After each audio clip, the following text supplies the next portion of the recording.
Hello again, YouTube land. This is the second recording of this post today because I tried doing it on my Logitech webcam and it decided no. So, two things. Yes, I know I'm wearing fuzzy orange cat ears. Two, once I explain where these come from, I'm going to talk a little bit about something important. These come from my ex, and they were discovered after a year of being hidden because, Sam decided he wanted to clean through a corner, and it was the corner where my desk had been when we moved in. So, that's how these got discovered after a year of being lost. And I'm sorry for the wandering in the background, but life of a house spouse, there's other things I have to do. And since I have to record this for the second time, I can't really afford to stand around and not do it at the same time. I'm glad I found them because I woke up with a violent migraine this morning. I mean, violent. I forget if it's class 1 or class 3 that's the worst type of migraine, but whichever it was, that's what I had. And since I've been getting migraines ever since I was 10 years old, I know a migraine when I have it. So I took my Imitrex, and lucky for me, because I don't take it that often anymore, it works. So I'm feeling better. But the stress of it all, the last few days, made me realize I need one of those days where I just have to laugh at myself, because if I don't, I'm gonna break. I'm gonna snap. I don't know who I'm gonna harm. I don't know how I'm gonna do it. I don't know when exactly it'll happen, but I have absolute faith it will. So that's the reason for the ears. Now, 2, as long as I've been, well, in general, as long as I've been, one of the key things I've always tried to do when I had friends, few and far between as they were, is get people to laugh at themselves. Because if you can't laugh at yourself, I really don't want to talk to you. I really don't want to talk to you. So, that being the case, I really can't be a hypocrite. I have to turn around and do things that make me laugh at myself. And my ears are my best way of doing that. So, I'm glad that I got them from my ex, and it doesn't bother me that they're from my ex. It doesn't bother my husband that they're from my ex. So there you have it. The other important thing I wanted to talk about is laughing at yourself. Now, laughing at yourself, in my view, is very important, sorry again for the noise, because, oh my god, there's more recycling everywhere I look. If you can't laugh at yourself, you're going to take it a lot worse when people laugh at you. When I was in middle school and high school, I was bullied. Sort of. People would try to bully me, but I'm not really that easy to bully. My reaction when people try to bully me has always been to be brutally honest. And I think that's true of a lot of the great comics. The first one that comes to my mind is Christopher Titus, who admittedly hasn't been popular in a few years, but it's the same premise. You take what is your life, what your life was or always has been, and in my case, that's pretty shitty, and you be honest about it. Because when you're honest about it, you have to see the funny. Life is funny. There is humor in life everywhere you look. Not everywhere, because a lot of people don't look at everything in their life like they should, but it's all around you. So, I remember one really specific case. I was in middle school. This was back in Portland, Maine, where I grew up. And there was this one girl, oh my god, she had a Napoleon complex. Oh my god, she must have been like, she wasn't what you'd refer to as a short person or a dwarf or a midget. She was just very small statured. And she loved to pick on people. And you look at me, I've never been thin. I've always been healthy or fat. My mother, my entire existence, was fat. And not just fat, she was fucking fat, okay? So this girl would take one look at me, see that obviously I was wearing secondhand clothes, and my mother was fat and I was fat, yada yada yada. And that was just the tipping point for her. She just knew I would make a good target. Well, the problem is, I don't make a good target. When you poke fun at me, I poke back at me. Like I said, you have to see the humor in things. So, she would make fun of me, and I would make better fun of myself. Oh, well, you're so poor you wear secondhand clothes. And?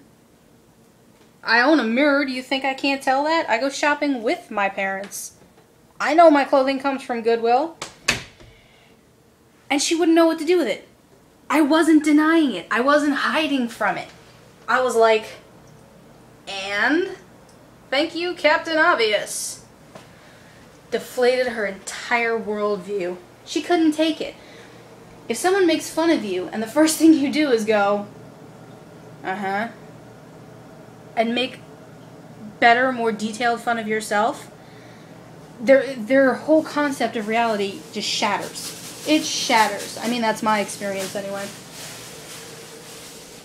So she'd push the limit, you know, because a lot of bullying comes, in my experience, comes from people who have that problem. They come from a poor household. They come from a fat family.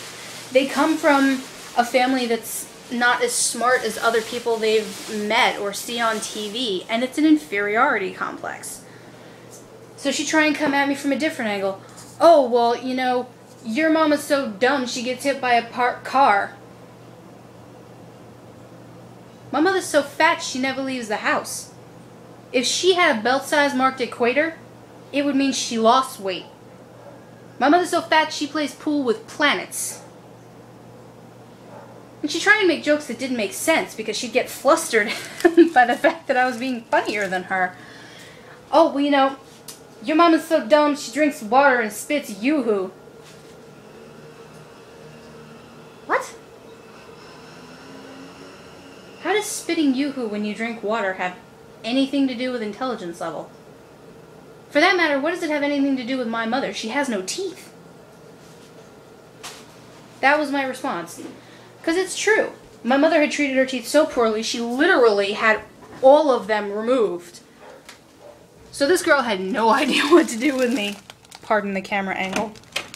She had no idea what to do with me. And it was funny. It was funny for me because she was trying so hard to be evil. She was trying so hard to get me to, like, cry or moan or whinge or run away. And I was just like, no. And I posted something like this a few months ago. Someone on Facebook had come at me about, you know, taking an unflattering picture of someone and then posting it and commenting on it, and I didn't show their face. It was literally a picture of their ass and me asking if that was a good outfit. I wasn't being sarcastic, facetious, or bitchy. I was being honest. I didn't think it was a good look, and I'm not a fashionista, so I was asking. And I posted a thing then that said exactly basically what I'm saying now, or at least very close to it. I can no more deny that I'm fat than I can deny that I'm white or a girl. You know, I have eyes, I wear glasses, I can see what I look like, I have the capacity to hear, I know what I sound like. There's no reason to question whether or not I have any position to say or do anything. Doesn't make sense. But, stupid people never do. I posted something like that earlier today on Twitter. It was wow, she has killed this toy. Her daddy rainbow. Ugh, what was I saying? I posted something earlier on Twitter. Don't make hollow threats. And it happened with this Napoleon complex girl in middle school. She would tease me and tease me and tease me and then get so frustrated that I wasn't reacting to her, and she threatened to, like, jump me or start a fight with me, and my first response was, okay. You're not really in a position to beat me up. Well, my startle response is what my startle response is, so one day she jumped me from behind outside of the school, and it was literally from behind, so my first reaction was to throw my head back and break her nose. Fortunately for me, there were teachers around, because I was waiting for my dad to pick me up outside the entrance on the west side of the building, and they all saw her jump me. So she got suspended for a week, and I got off scot-free. She didn't bother me after that. I'll say that much for her sense of intelligence and self-worth. She knew to stay away. Oh, but most of them don't. And I know I mention it because this whole news reporter being, you know, called out for being fat has been a thing, and it's gotten so politicized, it's ridiculous. I mean, it's not a good thing. Bullying's not a good thing, but you know, I learned a long time ago there are so many worse things in reality. When I was a kid, I got teased for having secondhand clothing and, you know, being fat. You know what? There are kids without clothing. There are kids without food. There are kids without shelter. There are kids without parents or family of any kind. What's so bad about wearing secondhand clothing? I don't know. That might just be me. But in any event, I apologize for any awkward camera angles that you've seen. But, as I said, I'm having to re-record this because my webcam is being... So, I'm doing it on my iPod. And I know I probably should have recorded it holding the iPod the other way for a different angle or, you know, lens perspective, but I don't care. The point is what I'm saying, not that you can see in the background that I'm walking around cleaning my house. So, I will talk to you next time. It may or may not become a thing that I wear these ears every time I post, because, like I said, I like them. And they give me a good opportunity to laugh at myself and realize how absurd I can be before I go around making an ass of myself calling out other people. So I'll talk to y'all next time. Be sure and laugh today.